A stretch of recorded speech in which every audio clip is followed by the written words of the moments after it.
The throne room of the Valori Empire was the most beautiful place in the known galaxy. Walls of white crystal rose toward a ceiling that seemed to touch the stars themselves.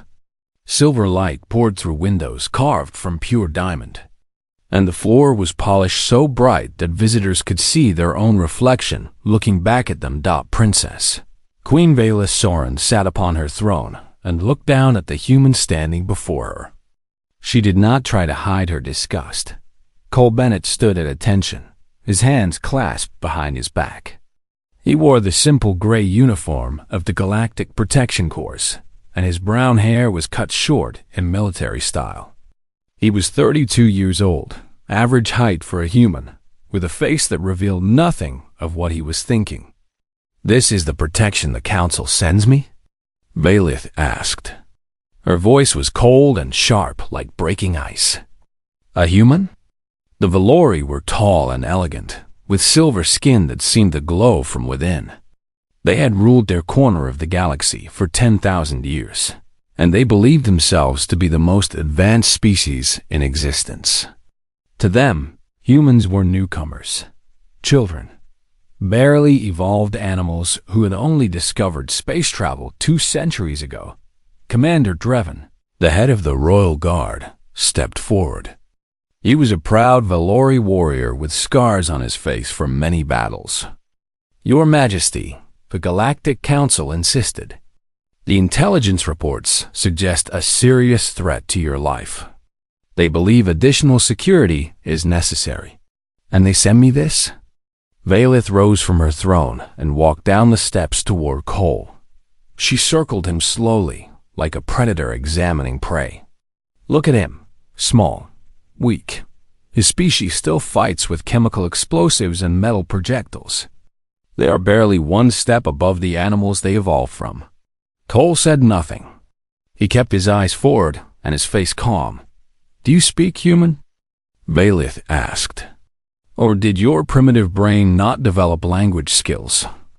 "I speak when I have something useful to say, Your Majesty," Cole replied. His voice was quiet and respectful. Several Valori guards laughed. Valith's eyes narrowed. "Amusing," she said. "The Dirt Dweller thinks it is clever." She turned to Commander Drevin. "I do not want this creature near me. Give him the night watch outside my chambers. Let him stand in the cold and the dark where he belongs." "Yes, Your Majesty," Drevin said with a small smile. Cole simply nodded. "As you wish, Your Majesty." That night, Cole stood alone in the empty hallway outside the royal chambers. The temperature had dropped to near freezing, and the Valori guards who passed by did not hide their amusement at his suffering. They whispered insults in their own language, not knowing that Cole had spent 6 months learning Valori before accepting this assignment. He heard every word. He said nothing. The hours passed slowly. Cole used the time to study his surroundings. He noticed that the security cameras in this section had blind spots. He noticed that the guards changed shifts at irregular times, which meant there were moments when no one was watching certain doors. He noticed that the locks on the servant entrances were old and could be broken with simple tools. These were problems. The Valori were so confident in their own superiority that they had become lazy with their security. Near midnight, Cole saw a servant walking through the hallway. The servant was a young Valori male carrying a tray of empty dishes. This was normal. But the servant's eyes moved too quickly, checking corners, looking for observers. This was not normal. Cole memorized the servant's face. The next morning, he requested a meeting with Commander Drevin. He was made to wait for 3 hours before the commander agreed to see him. "What do you want, human?" Drevin asked without looking up from his desk. "I observed security weaknesses last night," Cole said. "The camera coverage has gaps. The guard rotation leaves certain areas unprotected. And I noticed a servant behaving in a suspicious manner." Drevin finally looked at him. His expression was somewhere between boredom and contempt. "You observed this in one night?"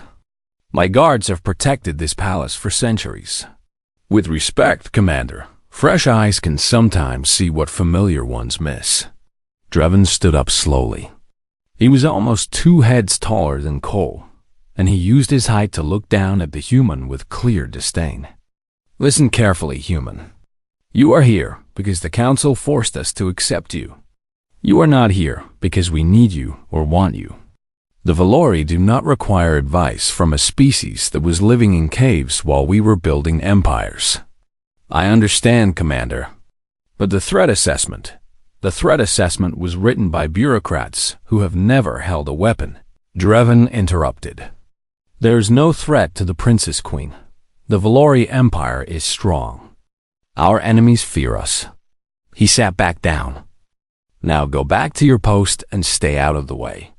That is the only duty I expect from you. Cole left without another word. Over the following days, the pattern continued. Valeth found new ways to humiliate him. She made him carry her packages when she visited the market, walking behind her like a servant while crowds of Valori pointed and laughed. She made him stand in the corner during her meals, facing the wall, so she would not have to look at his ugly human face while she ate. Through it all, Cole remained calm. He did his job. He watched. He listened. He learned Lady Myra Venn, the Princess Queen's handmaiden, was the only one who showed him any kindness. She was young and quiet, with gentle eyes that seemed troubled by her mistress's cruelty. One evening, she brought Cole a cup of warm tea while he stood guard in the cold hallway. You do not have to do this, Cole said. I know, Myra replied, but someone should. She paused. Why do you stay? After how she treats you, why do you not request a transfer? Cole accepted the tea with a small nod of thanks. My job is to keep her alive, Lady Myra, not to be liked. Myra studied him for a long moment. You are strange, human. Strange and sad. She left before Cole could respond. That night, Cole saw the suspicious servant again. This time, he followed from a distance. He watched the servant enter a storage room and emerge, minutes later without the tray he had been carrying. After the servant left, Cole checked the storage room. Hidden behind a stack of old curtains, he found a small communication device. It was military-grade, encrypted, and definitely not something a palace servant should possess. Cole copied the device's frequency codes and returned everything to its place. He did not report this to Commander Drevin. The commander had made it clear that human observations were not welcome, but Cole was patient. He would gather evidence. He would find the truth, and when the time came, he would be ready. The Festival of Eternal Light was only 3 days away. Something was coming. Cole could feel it like a storm building on the horizon. He just hoped he would not be too late to stop it. The Festival of Eternal Light transformed the capital city of Ithora into a sea of color and music. Millions of tiny lights floated through the streets like stars that had fallen from the sky.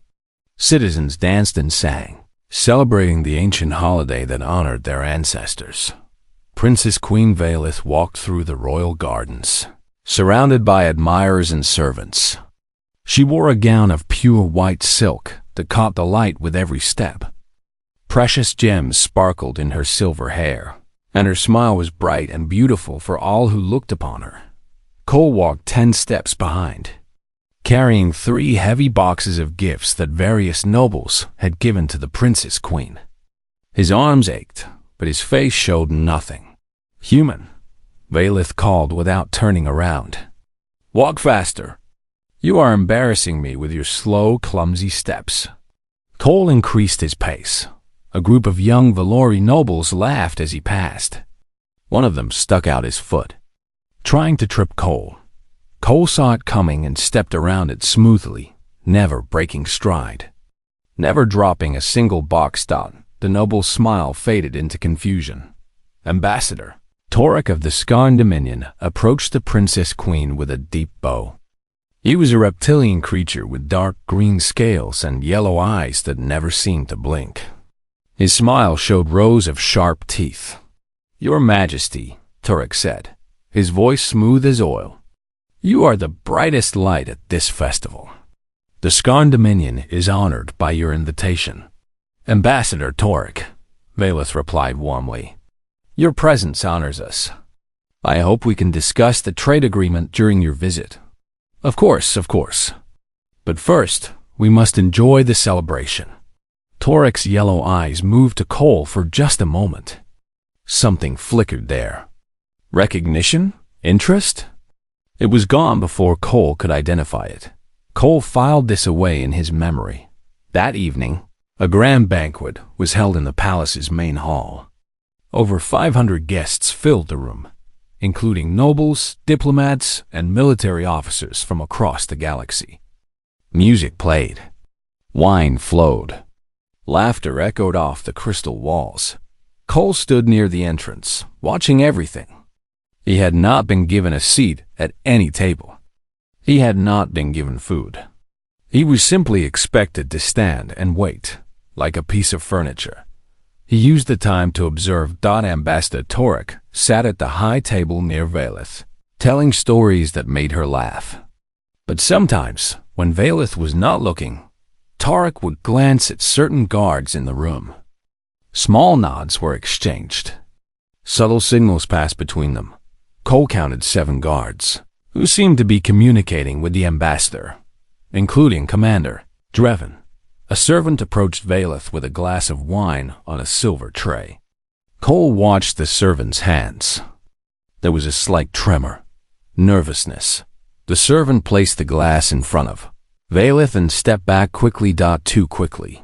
Cole moved without thinking. He crossed the room in seconds and reached Valeth just as she raised the glass to her lips. "Your Majesty." "Wait," he said, gently taking the glass from her hand. The entire room went silent.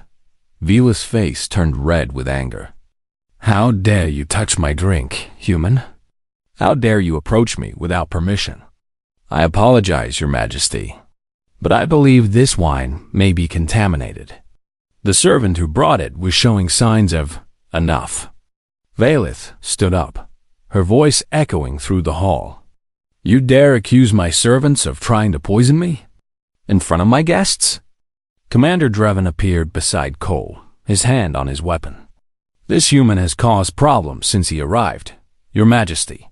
Paranoid accusations, disrespectful behavior. Perhaps it is time to remove him permanently." "Test the wine," Cole said calmly. "If I am wrong, I will accept any punishment you choose." Valeth stared at him with cold fury. Then she turned to one of her advisors. "Test it now." A court scientist took the glass and ran a quick analysis. The room waited in tense silence. "The wine is clean, Your Majesty," the scientist announced. "No poison detected." The room erupted in whispers and laughter. Cole had been wrong. Or had he? Valeth stepped close to Cole, her beautiful face twisted with rage. Then, in front of 500 witnesses, she slapped him across the face with all her strength. The sound echoed like a crack of thunder. "Kneel," she commanded. Cole melt. "Apologize for your insult. Apologize for embarrassing me. Apologize for being a stupid, paranoid human who sees threats where none exist." Cole lowered his head. "I apologize, Your Majesty, for any insult or embarrassment I have caused." "Louder, so everyone can hear." Cole repeated the apology loud enough for the entire hall to hear. The laughter that followed was like knives in his ears. But his face remained calm. His voice remained steady. Valeth returned to her seat, satisfied that she had put the human in his place. Lady Myra caught Cole's eye from across the room. Her face was pale with shock and sadness. Cole gave her the smallest nod. He was fine. He would survive. The banquet continued late into the night. Cole remained at his post, his cheeks still red from the slap. His dignity stripped away in front of the most powerful people in the Empire. But he did not stop watching. After midnight, when most guests had left, Cole returned to the storage room where he had found the communication device. The device was gone. The servant who had been carrying it was dead. Cole found the body hidden in a maintenance closet. The young Valori male had been killed quickly and quietly, his neck broken with professional precision. Whoever had done this was trained, skilled. Dangerous. Cole did not disturb the body. Instead, he memorized every detail of the scene. The position of the limbs, the angle of the head, the small marks on the floor that suggested the body had been dragged. Then he went to find Commander Drevin. The commander was in his office, reviewing security reports. He looked up with annoyance when Cole entered. "What do you want now, human?" "Come to make more false accusations." "A servant has been murdered," Cole said quietly. "The same servant I reported as suspicious days ago. His body is in maintenance closet 7 on the lower level." Drevin's expression flickered for just a moment. Surprise? Fear? It was gone instantly. "Murdered? In the palace?" "Impossible. I can show you the body." Drevin stood up slowly. "You seem to find a lot of problems that no one else sees, human. Dead servants. Poisoned wine. Security weaknesses." He walked around the desk until he was face to face with Cole. "Perhaps you're the problem. Perhaps you are creating these situations to make yourself seem important." "Perhaps," Cole agreed. "Or perhaps someone in this palace does not want these problems investigated." The two men stared at each other in silence. "Leave," Drevin finally said. "Go back to your post. If I find that you are spreading lies or causing panic among the staff, I will have you arrested for treason." Cole left without another word. He walked through the empty hallways of the palace, his mind working through everything he had seen. The suspicious servant, the coded messages, Ambassador Torek's secret signals, Commander Drevin's strange reactions. The pieces were coming together, forming a picture that Cole did not like. A coup was coming. Someone wanted Valith dead or removed from power. And the conspirators included people inside the palace. People she trusted. People who were supposed to protect her. Cole had no proof. No allies. No one who would believe a human over Valori warriors and noble diplomats. But he had his training. He had his instincts. And he had made a promise to protect the Princess Queen, even if she hated him for it. Tomorrow was the final day of the festival. The closing ceremony would bring thousands of people to the palace. It was the perfect opportunity for an assassination. Cole checked his weapon and began planning for war. The closing ceremony of the Festival of Eternal Light was the most important event of the Valori year. Over 10,000 guests filled the grand ceremonial hall, a massive chamber with a ceiling so high it seemed to touch the clouds. Crystal chandeliers the size of houses hung overhead, casting rainbow light across the crowd below. Princess Queen Valith stood on the elevated platform at the center of the room, dressed in ceremonial robes that had been worn by her ancestors for generations. She was about to perform the ancient ritual that would officially end the festival, blessing her people for another year of prosperity. Cole stood at the back of the hall, as far from Valith as Commander Drevin could place him. He was surrounded by crowds of guests who paid him no attention. To them, he was just another piece of background, a human servant not worth noticing. But Cole was not watching the ceremony. He was watching the guards. 30 royal guards were positioned throughout the hall. Cole had identified at least 12 who had exchanged signals with Ambassador Torek during the banquet. 12 traitors hiding among the loyal soldiers. And Commander Drevin stood near the platform, his hand resting casually on his weapon. The ceremony began. Valith raised her hands and spoke the ancient words in a voice that rang clear and beautiful through the hall. The crowd fell silent, captivated by their queen. Cole began moving through the crowd, slowly working his way toward the front. A guard noticed him and stepped into his path. "You were ordered to stay at the back, human. I need to be closer to the Princess Queen," Cole said quietly. You need to follow orders. The guard's hand moved to his weapon. Go back, or I will remove you. Cole looked past the guard to where Valeth was standing. The ceremony was reaching its peak. In moments, she would be at her most vulnerable, surrounded by people she trusted, her attention focused entirely on the ritual. He had no choice. Cole moved so fast the guard did not even see his hand coming. A precise strike to the neck, and the guard crumpled silently to the floor. Cole caught him and lowered him gently, making it look like the man had simply fainted. Then he continued forward. He was 50 meters from the platform when he saw Commander Drevin give a small nod. It was barely visible, just a tiny movement of the head. But Cole knew what it meant. The lights went out. Total darkness fell over the hall. Screams erupted from the crowd as 10,000 people suddenly found themselves blind. The crystal chandeliers, which had been burning with steady light for centuries, had been extinguished in an instant. Cole did not hesitate. He sprinted toward the platform, pushing through the panicking crowd. His human eyes adjusted to the darkness faster than the Valori, who had evolved on a bright world and struggled with low light. Where they saw only blackness, Cole could make out shapes and movement. He saw the assassins moving through the crowd. Black figures with weapons drawn, cutting down anyone who got in their way. They were heading for the platform.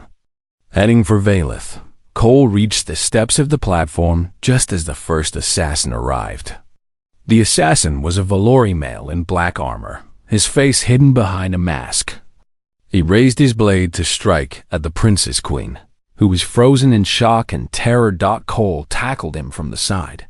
They crashed to the floor in a tangle of limbs.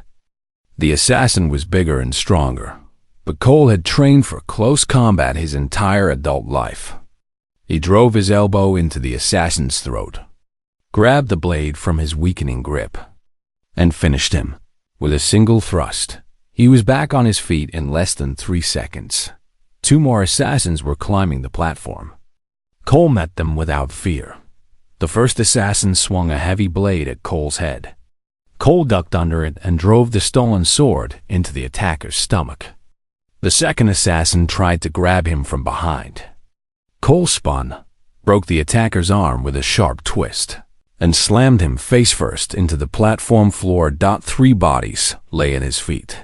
Your Majesty, Cole said, grabbing Valeth's arm. We need to move. Now. She stared at him with wide eyes, unable to process what was happening. This was the human she had mocked and humiliated. The primitive creature she had forced to kneel and apologize. And he had just killed 3 trained assassins in less than 30 seconds. What? What is happening? She whispered. A coup, Cole replied. He pulled her behind a large pillar as more assassins approached. Commander Drevin and Ambassador Torek have betrayed you. The palace guards are compromised. We need to get you out of here. In the darkness, Cole could hear the sounds of battle. Some loyal guards were fighting back, but they were outnumbered and confused. The screams of the crowd mixed with the clash of weapons and the shouts of the attackers. Cole counted the enemies.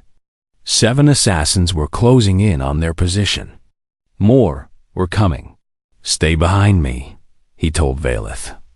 Do not run unless I tell you to run. You cannot fight them all, she said, her voice shaking. There are too many. Cole checked the blade in his hand. It was well balanced, sharp, and unfamiliar. He had trained with different weapons. He would adapt.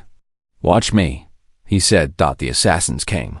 Cole moved like water, flowing between attacks, striking at weak points with deadly precision. The Valori were trained warriors, but they had never faced a human soldier in real combat. They did not understand how fast a human could move, how quickly a human could adapt, how hard a human could push through pain.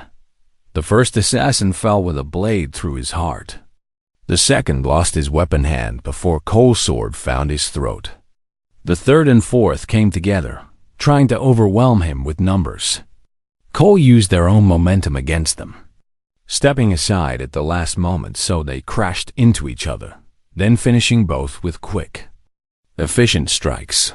5, 6, 7. 7 bodies lay around the platform. Cole was breathing hard, but his hands were steady. Blood dripped from a cut on his arm, where one blade had gotten through his guard. He ignored it. More enemies were coming. He could see them in the darkness, gathering at the edges of the hall, preparing for another assault. "There is a passage," Valeth said suddenly. Her voice was different now. The arrogance was gone, replaced by something that might have been fear or respect. "Behind the throne. A secret tunnel that leads outside the palace. My father showed it to me when I was a child. Can you reach it?" "Not without passing through them." Cole looked at the approaching enemies. At least 20 more assassins were forming a line between them and the throne. Behind them, he could see Commander Drevin shouting orders, directing the attack. "Stay close," Cole said. "Move when I move. Stop when I stop. They will kill you. Maybe." Cole rolled his shoulders and adjusted his grip on the sword. "But I'm going to make them work for it." He stepped out from behind the pillar and walked toward 20 armed killers. For a moment, nobody moved.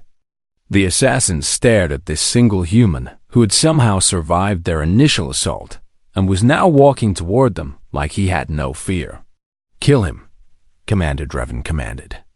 "Kill them both." The assassins charged, and Cole showed them what a human could do when there was nowhere left to run.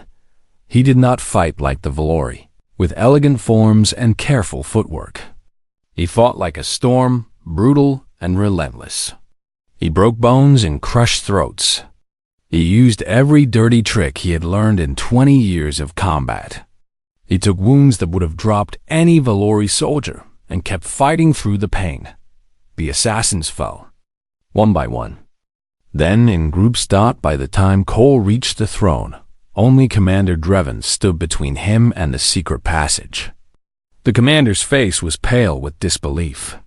"Impossible," Drevin whispered. "You are just a human." Cole's response was his fist crashing into Drevin's jaw. The commander dropped like a stone.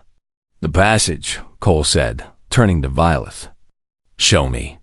She pressed a hidden panel behind the throne, and a section of wall slid open to reveal a dark tunnel. "Go," Cole said. "I will follow." Valeth stepped into the passage.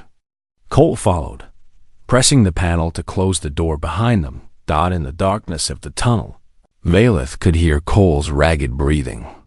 He was hurt, badly hurt, but he was still moving, still protecting her, still doing his job. "Why?" she asked quietly as they moved through the darkness. "After everything I did to you." "Why?" Cole's answer was simple. "Because you needed help, and I was there." Somewhere behind them, the sound of the door being forced open echoed through the tunnel. They were not safe yet. The tunnel was ancient and dark. The walls were carved from solid rock, built by Valori engineers thousands of years ago as an escape route for the royal family. No one had used it in generations. Cole moved through the darkness, with one hand on the wall and the other holding his stolen sword. Behind him, Valeth struggled to keep up. She was not trained for this. Her ceremonial robes tangled around her legs, and her jeweled shoes were not made for running. "How far does this tunnel go?" Cole asked, his voice low. "About 2 kilometers. It exits near the old temple outside the city walls." 2 kilometers. That was a long way with enemies behind them and injuries slowing him down. Cole could feel blood running down his side from a wound he did not remember receiving. His left arm was not working properly, and there was a deep cut on his thigh that made every step painful. The adrenaline that had carried him through the fight was fading, and his body was beginning to demand payment for the abuse he had given it. But he kept moving. Behind them, the sounds of pursuit grew louder, footsteps echoing through the tunnel, voices calling to each other. The enemy had found the passage and was following. "We need to move faster," Cole said. "I am trying." Veilith's voice was strained. "These clothes, these shoes." Cole stopped and turned to her. In the dim light, he could see that she was terrified, but trying to hide it. This was not the arrogant queen who had mocked him in front of crowds. This was a young woman who had just watched her world collapse, betrayed by people she trusted. "Take off the shoes," Cole said. "The robes, too. You can move better without them." Veilith hesitated for only a moment. Then she kicked off the jeweled shoes and stripped away the heavy outer layers of her ceremonial dress. Underneath, she wore a simple white shift that allowed much more freedom of movement. "Better," Cole said. "Now come on." They continued forward. Veilith moved faster now, almost keeping pace with Cole's injured stride. The tunnel curved and branched, but she knew the way, guiding them through the darkness with memories from childhood. "My father brought me here when I was young," she said quietly. "He said a ruler must always have an escape route. That power makes enemies, and enemies make plans. Smart man." I did not listen. Her voice cracked slightly. I thought I was invincible. I thought no one would dare move against me. "Everyone makes that mistake once," Cole said. "The important thing is surviving long enough to learn from it." They reached a junction where 3 tunnels met. Veilith pointed to the left passage. "That way." "We are almost." A blade flew out of the darkness and embedded itself in the wall inches from her head. Cole pushed Veilith behind him and raised his sword. From the shadows of the right passage, figures emerged. Ambassador Torek stepped into view, followed by 7 Skarn warriors in full combat armor. Their reptilian eyes gleamed in the darkness. "Impressive human," Torek said. His voice echoed through the chamber. "Truly impressive. I did not believe you could get this far. My Valorielas assured me that humans were weak and stupid, but you have proven them wrong." "Let us pass," Cole said. "Your coup has failed. Reinforcements will be coming." Torek laughed. It was an unpleasant sound, like rocks scraping together. "The coup has not failed. It has simply encountered a delay. Once the Princess Queen is dead, her cousin will take the throne. He is much more agreeable to Skarn interests. You will not touch her. Such loyalty. Such dedication." Torek tilted his head, studying Cole with cold curiosity. "She treated you like an animal. I watched her humiliate you in front of hundreds of guests. She slapped you across the face for trying to protect her. And still you stand between her and death. Why?" Cole did not answer. "Is it duty? Honor? Some human concept I do not understand?" Torek stepped closer, his warriors spreading out to surround Cole. "Or is it simply that you do not know when to surrender?" "My old commander used to say something," Cole replied. His grip tightened on his sword. "He said that humans are the only species in the galaxy too stubborn to know when they are beaten." "And you consider this a strength?" "I consider it a warning." Torek's smile faded. "Kill him. But bring me the Princess Queen alive." The Skarn warriors attacked. They were professional soldiers, trained from birth for combat. Their armor was strong, their weapons were sharp, and they worked together with practiced coordination. Any normal opponent would have fallen in seconds. Cole was not a normal opponent. He moved into their attack rather than away from it, getting inside their reach where their longer weapons became awkward. His sword opened the first warrior's throat before the Skarn could adjust his stance. The second warrior swung a heavy blade at Cole's head. Cole ducked under it and drove his shoulder into the warrior's midsection, knocking him off balance. Then finished him with a thrust through the gap in his armor. 2 down in 4 seconds. The remaining 5 warriors regrouped and came at him together. Cole retreated, drawing them into the narrower tunnel where they could not use their numbers effectively. He fought like a wounded animal, all desperation and fury. A blade caught his shoulder, cutting deep into muscle. Cole ignored the pain and kept fighting. Another blade sliced across his back. He spun and killed the warrior who had struck him. A third warrior grabbed him from behind. Cole threw his head back, breaking the warrior's nose, then drove his elbow into the warrior's ribs and twisted free. He was bleeding from a dozen wounds now. His vision was starting to blur. His movements were becoming slower, less precise. But he did not stop. 4 warriors remained. Then 3. Then 2. The last 2 Skarn came at him simultaneously, one high and one low. Cole blocked the high strike but took the low one across his leg. He fell to one knee, and for a moment, it seemed like the fight was over. Then he surged upward with the last of his strength, driving his sword through the first warrior's chest. The second warrior swung at his exposed back. Cole twisted, taking the blade across his ribs instead of through his spine, and buried his knife in the warrior's eye. 7 Skarn warriors lay dead around him. Cole stood swaying in the middle of the carnage, his sword hanging loosely in his hand. Blood covered him from head to toe, most of it his own. Ambassador Torek stared at him with something that might have been fear. "Impossible," Torek whispered. "You should be dead. You should have died 10 times over." Cole raised his sword with trembling arms. "You talk too much." Torek drew his own blade. He was the last enemy standing between them and freedom. But he was fresh, uninjured, and facing a human who could barely stand. "You cannot win," Torek said. "Look at yourself. You can barely hold your weapon. Then come and finish me." Torek charged. The fight was brutal and ugly. Cole had no strength left for elegance or precision. He blocked Torek's strikes by instinct, letting his body remember movements his mind could no longer consciously control. Torek cut him again and again, and each time Cole absorbed the blow and kept fighting. Finally, Torek overextended on a thrust. Cole caught his arm, twisted it until the bone snapped, and drove his blade through the ambassador's chest. Torek fell to his knees, looking up at Cole with disbelief. "How?" Torek gasped. "How are you still standing?" Cole did not answer. He did not have the breath for words. He turned and stumbled toward Valith. She was pressed against the tunnel wall, her face pale, her eyes wide with shock. "Are you hurt?" He managed to ask. She shook her head slowly. "Good." Cole took one step forward and collapsed.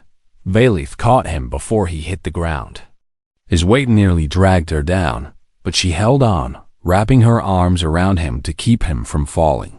"Stay with me," she said, her voice desperate. "Do not die. Please, do not die." Cole's eyes were closing. His body had finally reached its limit, but he managed one last whisper before consciousness faded. "The exit is close. You can make it. I am not leaving you." But Cole could not hear her anymore. The darkness had finally claimed him. Cole opened his eyes to white light and the soft sound of machines humming nearby. He was lying in a bed softer than anything he had ever felt before. The walls around him were made of pale crystal, and through a window he could see the twin moons of Ethora, hanging in a purple sky. He tried to sit up and immediately regretted it. Pain shot through his entire body, sharp and demanding.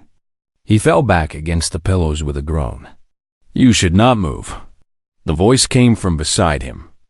Cole turned his head and saw Lady Myra sitting in a chair near his bed. Her face was tired but relieved. "Where am I?" Cole asked. His voice was rough, like sandpaper. "The Royal Medical Wing. You have been unconscious for 3 weeks." Myra stood and poured him a glass of water. "The doctors were not sure you would survive. You lost more blood than they thought was possible for a human to lose. You had 17 major wounds and countless minor ones. Your heart stopped twice on the operating table." Cole accepted the water and drank slowly. "The Princess Queen?" She is alive. Because of you. Myra paused, her expression complicated. She carried you through the last kilometer of the tunnel, you know? Dragged you out of the exit and screamed for help until a patrol found you both. She would not let anyone take you from her arms until a medical team arrived. Cole did not know what to say to that. She has visited every day, Mira continued quietly. She sits in that chair and watches you sleep. But she always leaves before you wake up. I think she is afraid. Afraid of what? Myra smiled sadly. Afraid of what she has to say to you. Over the next few days, Cole slowly recovered. The Valari had advanced medical technology, and his wounds healed faster than they would have on Earth. But his body was still weak, and the doctors insisted he rest. He learned what had happened after he lost consciousness. The coup had been defeated. Loyal forces from outside the capital had arrived and crushed the remaining conspirators. Commander Drevin had been captured, tried, and executed for treason. The nobles who had supported the plot had been arrested and stripped of their titles. The Valori Empire was stable again, but it had been changed by the events of that night. Everyone was talking about the human bodyguard who had fought through an army of assassins to save the Princess Queen. Stories spread across the galaxy, growing more exaggerated with each telling. Some said Cole had killed 100 enemies. Others said he had fought for hours without stopping. Cole ignored the stories. He had done his job. That was all. On the 7th day after waking, a servant arrived with a formal message. The Princess Queen requested his presence in the throne room at sunset. Cole dressed in a fresh uniform and made his way through the palace. His body still ached with every step, but he forced himself to walk straight and tall. Whatever was coming, he would face it on his feet. The throne room was empty when he arrived. No guards, no servants, no nobles watching from the shadows. Just a vast crystal chamber with its high ceiling and diamond windows, and Princess Queen Valeth standing alone before her throne. She was dressed simply, without jewels or ceremonial robes. Her silver hair was loose around her shoulders, and her face was pale and uncertain. She looked younger than Cole had ever seen her. More vulnerable. You came, she said quietly. You summoned me, Your Majesty. I did. She took a deep breath. I have been practicing this speech for days. I wrote it down and memorized every word. But now that you are here, the words seem inadequate. Cole waited. Valeth stepped down from the platform and walked toward him. She stopped an arm's length away, close enough that he could see the tears building in her eyes. I was cruel to you, she said. From the moment you arrived, I treated you like you were less than nothing. I mocked you in front of my court. I humiliated you in public. I made you kneel and apologize for trying to protect me. Her voice cracked. And when the assassins came, you fought for me anyway. You nearly died for me. For someone who had done nothing but hurt you. It was my job, Cole said simply. No, Valeth shook her head. It was more than that. Any other person would have let me die. They would have walked away and let me suffer the consequences of my own arrogance. But you did not. You fought through pain and injury and impossible odds because she trailed off. Because it was the right thing to do, Cole finished. Valeth stared at him for a long moment. Then, slowly, she lowered herself to her knees. The sight shocked Cole more than anything he had experienced in the past month. A Valori royal kneeling before a human. Before him. It went against every tradition, every custom, every belief that the Valori held dear. I was wrong, Valeth said, her head bowed. About humans? About you. I was taught from birth that other species were inferior, that only the Valori deserved respect. I believed those lies and I let them make me cruel. She looked up at him, tears running down her silver cheeks. I am sorry, Cole Bennett. I am sorry for everything. Cole reached down and took her hands, gently pulling her back to her feet. "You do not need to kneel to anyone, Your Majesty," he said. "Especially not to me. But I need to make this right. I need to show you and the galaxy that I have changed." She stepped back and composed herself, wiping the tears from her face. When she spoke again, her voice was stronger, more certain. "Cole Bennett, for your extraordinary service to the crown, for your bravery in the face of impossible odds, and for your unwavering loyalty even when it was not deserved, I hereby offer you the position of Royal Champion. You would be my personal protector, with full authority over palace security and a seat on my advisory council. It is the highest honor the Valori Empire can bestow upon someone not of our blood." Cole was silent for a moment, considering. Then he nodded. "I accept. On one condition."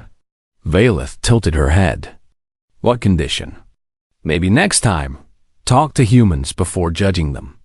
We are strange creatures, but we are not monsters." For the first time since he had met her, Valeth smiled. A real smile, warm and genuine. "Perhaps you can teach me," she said. "I will try." 3 months later, a report arrived at the Galactic Council headquarters. It detailed the events of the Ethera coup and the role a single human bodyguard had played in stopping it. The report was distributed to every member species. Within a week, 14 alien governments had submitted formal requests for human security personnel. The Valori Empire signed a new treaty recognizing humans as equals in all diplomatic matters. And across the galaxy, species who had never paid attention to Earth began to wonder what else they had missed about humanity. Cole Bennett stood in the throne room of the Valori Palace, watching as Princess Queen Valeth addressed her people. She spoke of unity and respect, of judging others by their actions rather than their origins. She spoke of a new era for the Empire, one where all species would be welcome. Lady Myra appeared beside Cole with a small smile. "You changed her," Myra said quietly. Cole shook his head. "She changed herself. I just gave her a reason to try." "Do you think the galaxy will really be different?" Cole thought about all the battles he had fought, all the times he had been underestimated and dismissed. He thought about the look on Ambassador Turek's face when he realized that he had made a fatal mistake. "I think the galaxy is starting to learn something," Cole said. "Something Earth has always known. What is that?" Cole watched his queen address her people and allowed himself a small smile. "Never underestimate a human, and never mock one who's trying to protect you." Far away, in the corridors of power across 1,000 worlds, that lesson was beginning to sink in.